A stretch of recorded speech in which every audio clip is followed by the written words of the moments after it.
Le fait que ce fameux bonheur soit tellement inaccessible, est-ce que ce serait pas dû au fait, mes amis, qu'on ne le chercherait pas à la bonne place? Sûr. Hein? On le cherche peut-être dans trop ce qui bouge, dans le sens où on doit profiter puis d'espérer une belle vie, dans le sens où il n'y a pas de problème, tu sais, c'est pas... C'est pas un péché d'avoir du plaisir, c'est pas un péché d'avoir des choses. Non, puis je pense même dans le plan de Dieu, ça fait partie de la bénédiction. Dieu prend pas plaisir de nous voir malheureux. C'est un mauvais concept qui est venu de je sais pas trop où, là, mais Dieu aime nous voir heureux, il nous aime voir profiter de la vie. Fait qu'on a la santé, mais la santé, c'est quelque chose qui peut partir n'importe quand. Le temps va partir, la jeunesse va partir. Donc, il y a une chose qui, en tout cas, d'après moi, va stabiliser au milieu de toutes ces petites choses qui apportent des petits bonheurs, des plaisirs, quelque chose de sûr. Hein?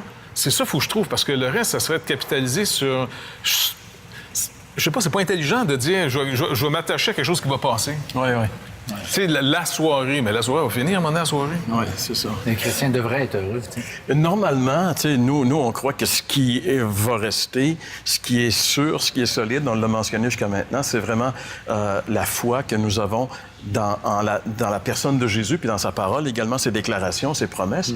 Mais comment ça se fait, quand même, qu'il y a beaucoup de gens qui se réclament de Jésus puis qui ont vraiment pas l'air heureux, quand même? Ouais.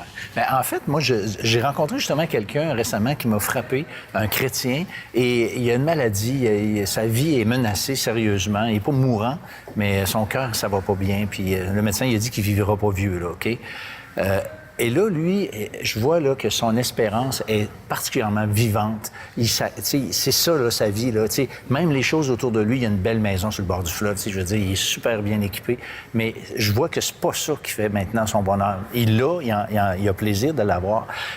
J'ai l'impression, moi, qu'il y a des croyants, des vrais chrétiens authentiques, qui ne jouissent pas des bonnes choses, qui vont s'attarder à ces choses passagères qui sont bonnes en soi, mais ils mettent tout comme leur plaisir en ça, leur focus Mais justement, là. est-ce que finalement, ça serait de confondre les plaisirs qui viennent, qui partent, et le bonheur comme autre chose? Le bonheur, c'est quelque chose de beaucoup plus stable, au milieu de plaisir et des fois de pas de plaisir, mais le bonheur peut demeurer.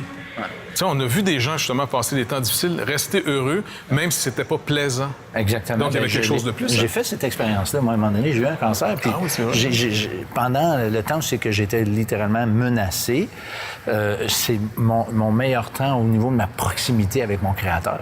J'étais proche de lui. Finalement, c'est bizarre à dire, mais c'est une période positive dans mon expérience, même si j'étais menacé à cette époque-là. Là, ma femme avait été enceinte de mon 4e. C'était pas le meilleur temps, mettons, de partir. Non. Honnêtement. Tu sais, un jour, Jésus a déclaré qu'il était venu apporter la vie avec abondance. Normalement, c'est en lui, il a déclaré, lui-même, il l'a dit, qu'il était venu amener la vie en abondance. Fait que le vrai bonheur, ce qu'on cherche, ce à quoi on aspire tous, nous, les êtres humains, bien, selon Jésus, selon sa déclaration, ce serait en lui qu'on devrait le trouver.